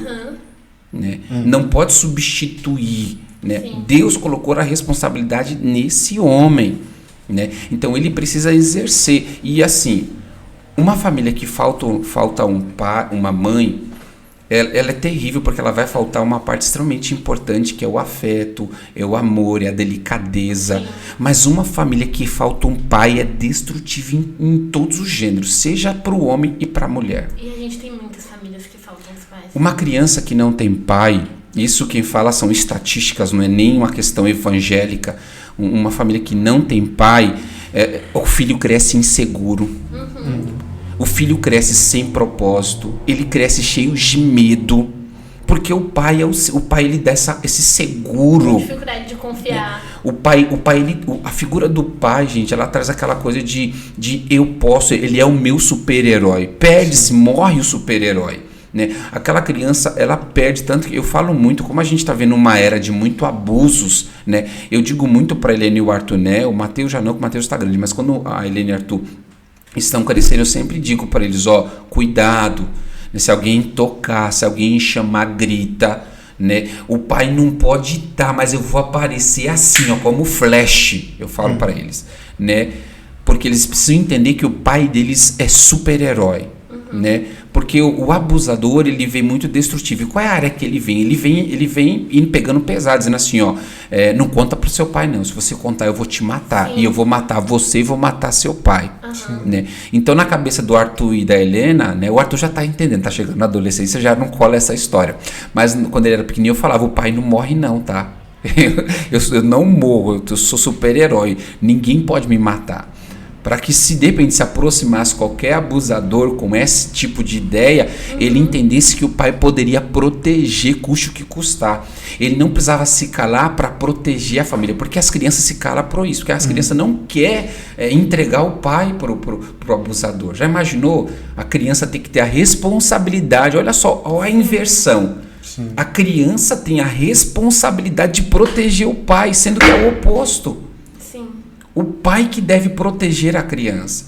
né? E aí o pai não está protegendo, por quê? Porque a família é disfuncional, né? Não tem uma confiança, o pai não estabeleceu essa linha de segurança para a criança, porque está faltando. Então a família disfuncional vai mexer com o sacerdócio, vai mexer com a parte da mulher da submissão, da auxiliadora. Ela deixa de ser auxiliadora, e aí ela se sobrecarrega em tudo. Pode ver, eu ouvi o pastor Lucinho falando, e eu concordo. Todo o extremismo do ismo, ele é perigoso. Machismo, feminismo, tudo ismo é perigoso, porque eles querem potencializar demais. Eles não estão preocupados em realmente trabalhar para beneficiar, eles estão querendo levantar e potencializar aquela situação no máximo. Quando fala do machismo é que o homem é o homem, ninguém está acima do homem, ponto final. E quando coloca a mulher está acima de tudo. Não está, vamos lá, vamos equiparar. Sim. Vamos equiparar. Nessa igualdade tem direitos e deveres. Uma mulher nunca vai ser o homem nunca vai ser uma mulher. Então tem direitos e deveres. E quando se aprende a respeitar direitos e deveres, a mulher ela tem uma vida melhor. E eu não estou dizendo que ela não pode. Irmãos, hoje no mundo que a gente vive é impossível a mulher não trabalhar. Ela precisa trabalhar. Né? Com a nossa economia, nós não somos ricos. Né? Se a Cecília precisa ganhar ou ela quer alguma coisa, mas ela precisa trabalhar. Agora eu não posso exigir que ela seja o provedor da casa. E a minha responsabilidade? Sim. Né? Então eu não posso mexer nisso. Então a família disfuncional ela vai bagunçar com tudo isso. Ela vai mexer com a estrutura do homem e da mulher. Ela vai trocar papel de filhos. Por que os filhos não respeitam o pai? Porque trocou a figura. O filho já não tem mais respeito pelo pai. Porque mexeu, está disfuncional. Eu posso falar o que eu quero, quando quero. Quando veio a lei que os pais eram presos quando, né, corrigia o filho, quando a mãe falava, eu vou te pegar, eu vou chamar a polícia para você, viu? Quantos filhos a gente ouviu falar isso para a mãe e para o pai? Né? Porque está mexendo na estrutura. Está fazendo a família se tornar uma família disfuncional. Isso é uma parte. Aí entra o abuso. Sim. Por que as famílias são abusadas? Porque está disfuncional. Está faltando proteção, cuidado. Essa criança, por se permitir o abuso, tem carência nela. Uma criança, ela não vai permitir o abuso se ela não tem carência. Ela vai gritar, ela vai dar o jeito dela, ela vai correr, ela vai fugir. Mas se tem carência, o abusador dela vai ganhando com a carência. Com o quê? Com um presentinho. Hoje é muito fácil eu ganhar uma criança na periferia. Sabe o que eu dou para ela? Eu dou uma bala, Lê. Eu dou uma bala, eu dou um doce, eu vou me aproximando dela. Daqui a pouco eu sou um abusador. Porque eu estou suprindo a carência. Aquilo que o pai e a mãe não estão fazendo, que é dar atenção, o abusador está fazendo antes de cometer o abuso. E é isso que a sociedade não percebe. O cara é muito bonzinho, mas meu filho é aqui comigo. Né? Mas como é que um senhor... Gente, a gente tem que confiar desconfiando. A gente confia desconfiando. Essa coisa de a gente entregar os nossos filhos para todo mundo como se o cara é perfeito. Não confie. Né? Quem tem que cuidar dos seus filhos é você. Você que tem que observar para onde seus filhos estão indo. Né? Onde eles vão chegar, com quem que eles vão conviver, se aquela família que o seu filho está indo, ela é disfuncional ou não, porque se for vai trazer problema para dentro da sua casa. Então são muitos detalhes, muitos detalhes, os perigos que vai trazer, e aí tem bastardia, né? Tem rejeição, vai gerar muitas e muitas coisas. Sim, e nossa, isso de crescer sem pai gera muitos problemas, cara. Sim. Eu tive muitos problemas por crescer sem pai. E infelizmente no Brasil a gente tem um número altíssimo de crianças que estão sem pai. Pastor, mas além dessa coisa, o Ravi ele trabalha muito com a área da libertação, né? Sim. Que é o Ministério de Intercessão e Libertação. E aí eu queria que o senhor contasse pra gente como é que surgiu esse ministério e como que vocês estão atuando hoje. O Ravi surgiu, na realidade, ele começou por uma proposta do meu viver. Eu precisava de cura em muitas áreas da minha vida. E que na igreja, a IBA, que ela dava um suporte, mas não tinha uma profundidade, né? Eu precisava me aprofundar. E aí, o primeiro motivo foi esse. O segundo foi que também a IBA precisava de um ministério de intercessão relevante. A gente não tinha um ministério de intercessão. E aí eu não queria entrar, porque eu já cuidava do louvor, já estava pastoreando, e eu não queria entrar nessa área. Mas por necessidade eu falei, eu vou ter que parar para estudar sobre intercessão. E aí quando eu fui fazer o curso, eu gostei, eu falei, aqui me achei, e aí começou a mexer comigo, falar, fiz o curso durante 6 meses com a Ágape Reconciliação, com a Neuza Etioca, né? E aí quando eu voltei não com a intenção de montar um ministério, porque uma das coisas que a apóstola Neuza dizia é que não é porque você está fazendo um curso que vai se tornar um ministério. Sim. Talvez Deus está te permitindo fazer para você gabaritar a sua vida, né? Para você se preparar. Mas se Deus quiser que seja gerado um ministério, isso vai acontecer voluntariamente. E ali eu esperei, eu lembro que eu concluí o curso em 2015, final de 2014 para 2015, e aí eu vim, conversei com o bispo, falei assim, concluí o curso, mas não atuei, fiquei em off, né, ali durante quase 3 anos, né, mastigando, e aí começou, nesse período de 3 anos, começou a aparecer aconselhamentos dentro da área de libertação. Né? O bispo Paulo falava, pastor Rodrigo, atende essa pessoa para mim, conversa com ela, tal. Então foi aparecendo. Quando eu tinha basicamente quase 3 anos, 2 anos depois, que eu falei, eu preciso de uma equipe, porque sozinho eu não ia dar conta, né, de atender tanta gente com problemas espirituais, né, depressão, síndrome do pânico, né, e tantas outras coisas que vão aparecendo. Começou a aparecer muito, eu falei, eu não vou dar conta sozinho, eu preciso preparar uma equipe. E aí o desejo foi esse. Então eu peguei todo o meu material e comecei a preparar a intercessão. Então comecei ali dando aula para 40 pessoas, 40 intercessores. E aí foi a minha primeira experiência como professor. Então pensa, cada aula era uma aula de celebração, né? Quem me ouvia era a Tecília. Eu chegava em casa e falava, Tecília, a aula hoje foi o máximo, aconteceu isso. Pensa eu meia-noite querendo contar toda a aula de 2 horas para a Tecília. Tipo assim, vai dormir. E aí concluí o intercessão, aí fui para o segundo módulo, que era cura e libertação. Apliquei também a aula, foi uau, assim, totalmente inexperiente, mas o Espírito Santo agiu de maneira poderosa. E aí fui para o terceiro módulo chamado conselheiro, né? Apliquei o conselheiro para a galera, né? E foi um sucesso. E aí Deus colocou no meu coração, agora você precisa levantar um ministério. Mas não tinha nascido o Ravi ainda. Aí levantamos um ministério de intercessão na IBA, forte, né? Com bastante pessoas. Tal. Isso já tipo em 2018, né? Por aí? Ou não? Mais ou menos isso, 2018. 2018 a gente começou. Quando foi em 2019... né, eu estava orando e Deus começou a trazer muitas coisas do futuro que ia acontecer, como que a gente ia se movimentar, e eu falei, meu Deus, né, como que vai fazer isso, né? A minha ideia era como que eu vou produzir, né? A gente tem aqui 3 manuais, então, né, como que a gente vai produzir os manuais, né? Intercessão, cura e libertação, e o manual de conselheiro, né? Deus começou a falar, você precisa produzir isso daí, porque era também complicado a gente ficar xerocando, né? Todo o material, era uma apostila de quase 200 páginas, então você precisa ficar xerocando para 40, 50 pessoas, né? Muito trabalhoso. Eu falei, não, a gente vai desenvolver um manual. E aí Deus falou assim, você precisa de uma identidade. Desse jeito, você precisa de uma identidade. Eu falei, identidade? Porque todo ministério tem uma identidade. Eu falei, então tá. E aí eu corri para a nossa liderança e falei, gente, qual é o nome que a gente pode dar para o nosso ministério, né? De ensino, porque é um ministério de ensino. Conhecereis a verdade e a verdade vos libertará. Através do conhecimento vai haver libertação. E aí alguns deram um nome, e aí Deus falou comigo claramente, deu o nome de Ravi. Mas eu não tinha trazido Ravi pelo significado do Ravi. Eu trouxe porque Ravi, para mim, significava restaurando a noiva. Né? Na realidade, o correto, se você olhar o símbolo, a palavra é RN, tá vendo? E aí ia ficar o que você falou, ministério restaurando a noiva, né? Só que não ia ficar legal a pronúncia, né? Ministério Não ia ser legal. Um monte de sapinho pulando.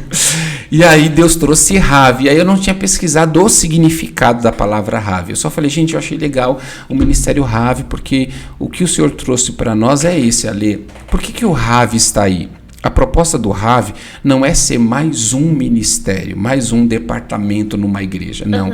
O Ravi ele veio com o objetivo de ajudar igrejas, não só a IBA, claro que nós começamos pela IBA, mas ajudar igrejas que estão com um certo tipo de problemas, estão amarrados, né, e não consegue fluir, porque toda igreja tem a presença de Deus, por que não consegue fluir? Tem alguma coisa prendendo essas igrejas, e aí nós queremos ajudar esses pastores para libertar a igreja deles e que eles sejam relevantes aonde eles estiverem. Esse foi, por isso que o nome é Restaurando a Noiva, é restaurar a igreja.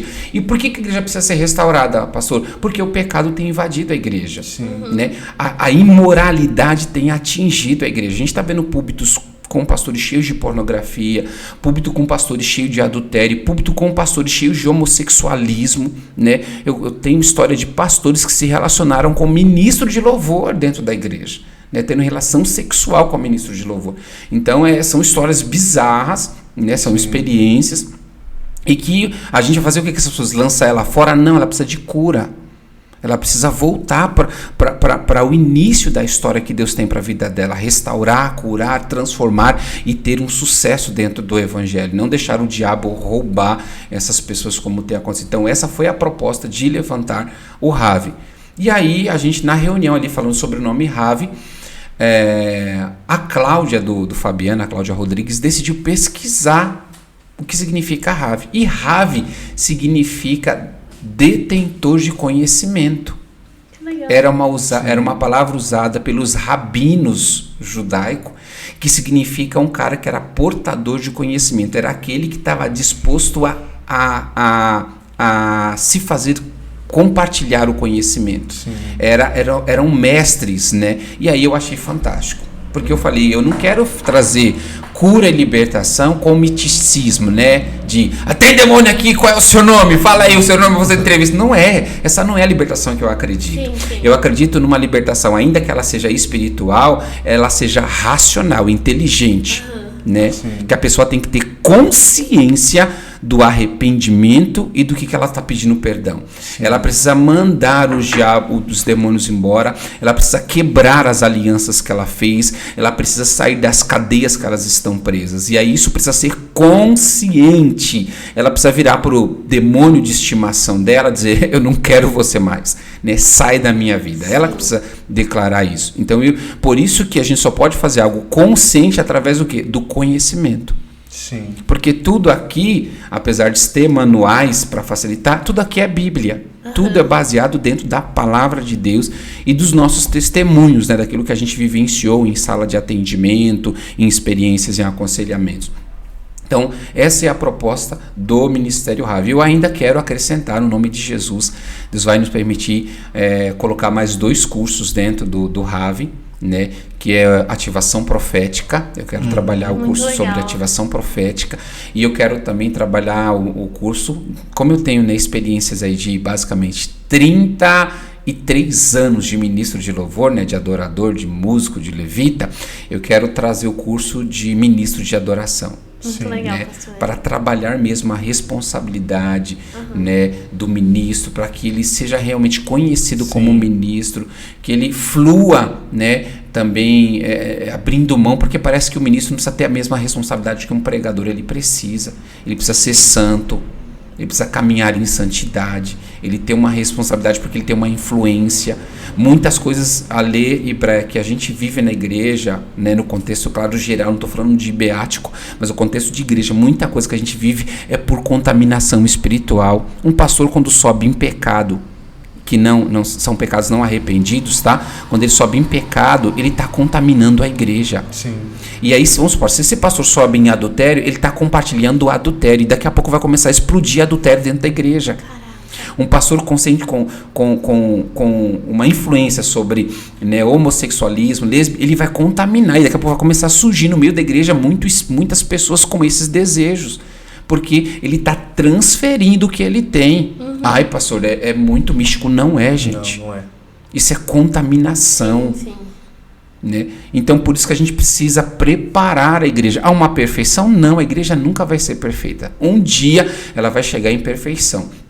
Mas a gente precisa ajustar a igreja para que ela viva em santidade, para que ela tenha os seus pecados sempre absolvidos, arrependidos. Esse é o nosso foco na libertação. Não é trazer uma perfeição, porque não existe. Tá? A gente precisa entender que o que a igreja precisa entender é que ela precisa ser absolvida, ela precisa se arrepender de todo o coração, e ali a sua liderança, o seu pastor, absolver e tirar toda a acusação de sobre ela. Consegui falar um pouquinho sobre o que eu acho. Perfeitamente. E você trouxe os manuais, mas você também trouxe seus dois livros. Deixa eu concluir aqui sobre o Ravi. Claro. Hoje a gente atua, a Lê perguntou, né, como vocês atuam hoje. A gente atua primeiro como o Ministério da IBA, dando suporte, né, a IBA na intercessão principalmente, mas também trazendo aconselhamentos, atendimentos individuais para as pessoas com problemas espirituais, depressão, síndrome do pânico, né, e qualquer outro problema psíquico, e também aconselhamento no geral. Eu tô meio estranho, pastor, eu queria conversar. Vamos conversar, vamos bater um papo. E tudo é um papo. Depois a gente vê onde Deus nos leva. E fora isso, o Ravi também faz seminários. Então o Ravi faz seminário de intercessão, ele faz seminário de cura e libertação, e esse ano nós temos uma novidade poderosa. Lá vem novidade já. Novidade. Esse ano nós vamos ter a conferência do maior avivalista.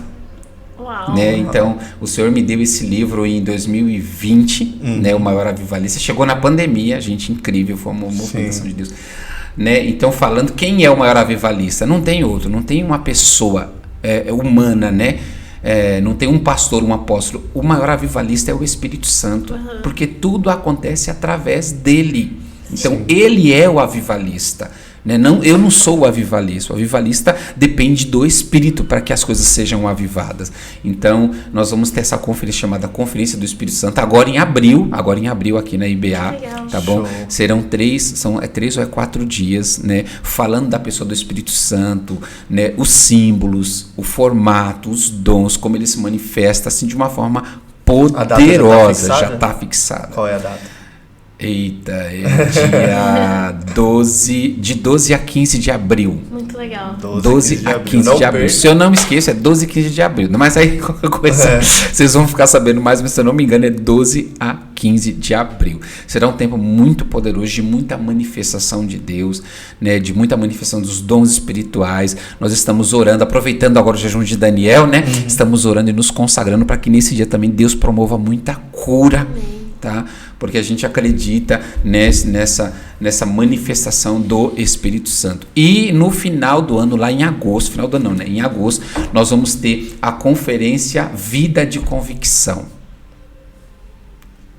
Nós vamos trabalhar, né, o livro Restaurando para trabalhar a vida de convicção. Porque, gente, como as pessoas perdem as suas convicções? Fácil. Né? Sai da igreja, se desvia, acha que o problema está em Deus. Né? Culpa a Deus de muitas coisas. Então a gente vai falar por que a gente perde por que a gente perde convicção, né? Será que Deus tem culpa? Tem uma ministração específica falando sobre será que Deus tem culpa, né, daquilo que está acontecendo com você? Qual a explicação que a gente dá? A gente não fala que Deus, né, tem um domínio sobre todas as coisas. Se Deus tem um controle, por que ele permite? Então nós vamos explicar, né, algo também fora do comum. E também nós estamos nos movimentando muito com nossas igrejas, né, vizinhas aí que tem se achegado, Quadrangular, Igreja Alvo, a Iuna e tantas igrejas que têm nos cercados. Nós estamos também fazendo muitas imersões, tá, de cura da alma.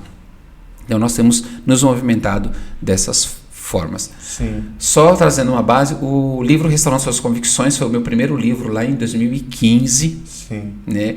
Eu escrevi esse livro em 30 dias. Deus foi assim, fenomenal. Claro que hoje eu falo para você, hoje com uma nova edição, eu vou mudar algumas coisas, eu vou acrescentar algumas coisas que na época eu não tinha maturidade para falar como né, eu tenho hoje.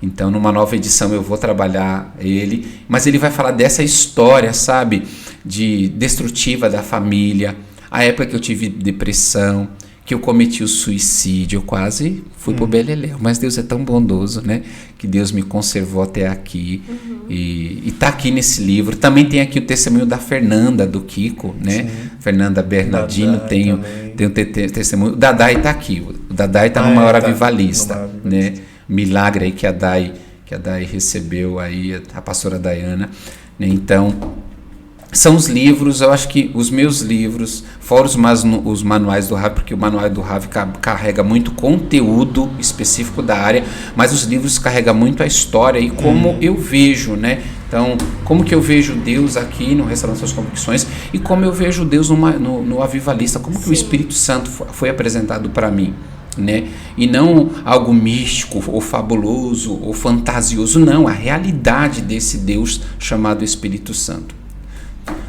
Eu acho que é isso. Eu já li os dois, e para você que é da Igreja Bíblica Ágape, também que não é, mas principalmente para você que é da Igreja Bíblica Ágape e ainda não leu, eu aconselho muito a você ler, direciono, porque são livros de um autor que está conosco, o pastor Rodrigo, uma referência nossa aí que está na igreja. E você tem a oportunidade de conhecer mais da história, conhecer mais dos processos, sobre esses conteúdos, e pessoas da igreja também, testemunhos. Então, leia, porque é muito bom. E você pode adquirir eles através do Mercado Livre, fazer uns merchan aqui, né? Você pode adquirir qualquer um desses livros pelo Mercado Livre, tá bom? Na nossa loja do Mercado Livre. E também pode adquirir por qualquer plataforma digital, como Amazon, Americanas, Submarino e Shoptime. Tô chique, não tô não? Pastor, muito bom. Tem muita coisa ainda. Vai ter que fazer a parte 2. Eu particularmente, eu sei que tem muita coisa, porque são anos de discipulado aí, a gente já tratou, tem muita linha para correr, mas pro primeiro podcast foi muito bom. Muito obrigado pela sua presença. Amém. E claro que nós chamaremos na segunda Com vez. Com certeza, porque vai precisar. Exploraremos cada vez mais essas áreas da intercessão, da batalha espiritual, do ministério de louvor, do pastoreio discipulado. Sim, tem muita coisa. A gente quer falar sobre exorcismo. Mas bora! Para esse podcast, muito obrigado pela participação, por ter compartilhado um pouco da sua história com a gente, por estar à mesa com a gente. Algo a mais, Ale? Não, só agradecer, foi muito, muito bom. Nossa, já tô ansiosa para a parte 2. O tempo é curto, vai ter que chamar de novo, porque tinha muita coisa ainda para perguntar. Mas obrigada pela disposição de vir aqui conversar com a gente, foi muito bom. Com certeza a galera que está assistindo aprendeu várias coisas. Sim. Deus abençoe, viu, pastor? Amém. Eu que agradeço, pra gente é uma honra, né, poder compartilhar um pouco da história, falar daquilo que Deus tem feito através de nós, né? Graças a Deus aí são poucas, né? Mas para mim muitas vitórias, né? Livro, canções, pastoreio, porque eu era uma pessoa que eu poderia estar à margem da sociedade, né? Em outro momento a gente fala com mais detalhe, e Deus decidiu não abrir mão de mim, né, e promover tudo que Ele promoveu através da minha vida, e ainda eu creio, né, espero, tenho convicção de que Ele vai promover para a graça e bondade do seu próprio nome, tá bom? Nem falei, né, eu sou casado, gente. Falou sim. Só falei, né? Então tá bom.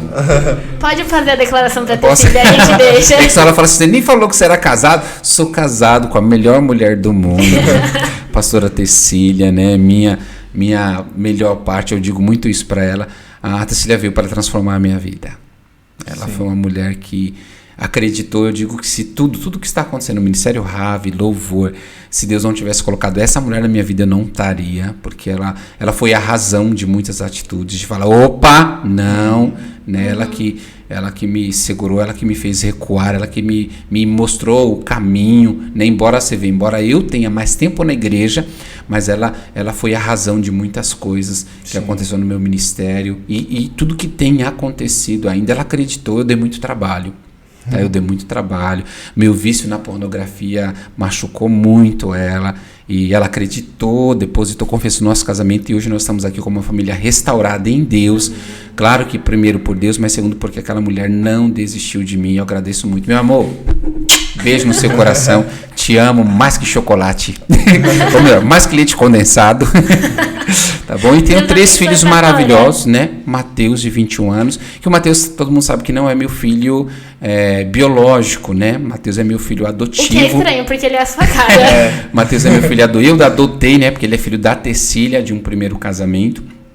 Eu adotei o Mateus como meu filho. O Mateus veio com muitas carências parecidíssimos com as minhas carências, né? Então a gente, desde o começo, deu uma uma boa proximidade. E tenho 2 filhos também maravilhosos, que é o Luiz Arthur e a Helena, minha princesa, que os 3 são promessas de Deus. Sim. Promessas de Deus. Então eu tenho só que agradecer a Deus, ao Bispo Paulo. Gente, o Bispo Paulo é um paizão, sabe?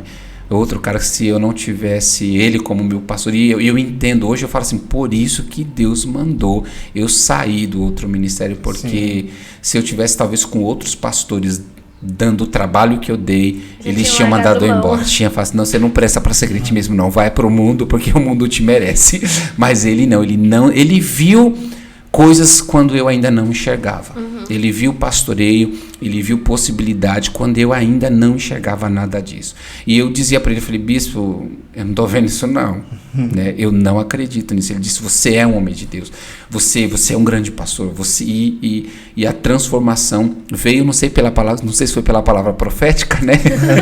Mas ela aconteceu porque aquele homem, né? Eu falo muito do bispo, mas a bispa também tem um papel incrível nisso. A Nilza é uma mãezona, né? A família do bispo, a Nilza, a Ló, a Ruth, né, são uma família que a gente carrega no coração, né, é a minha família, né, como me faltou pai, ele foi a figura paterna, né, que eu observei e falei, eu quero ser igual a esse homem, né, se não igual, pelo menos parecido, né, então eu tenho muito que agradecer, meu paizão, beijo no seu coração, que Deus abençoe a sua vida, minha mãezona Nilza também, Ruth, Ló, Bento, amo vocês. Show. Obrigado a todos vocês também que estiveram nesse podcast. Obrigado pela participação, pelos comentários no chat. E tenha uma boa noite, compartilha, se inscreve no canal, deixa o like. A galera também do Spotify, continua seguindo a gente. E abraço. Tchau, boa noite. Tchau, boa noite.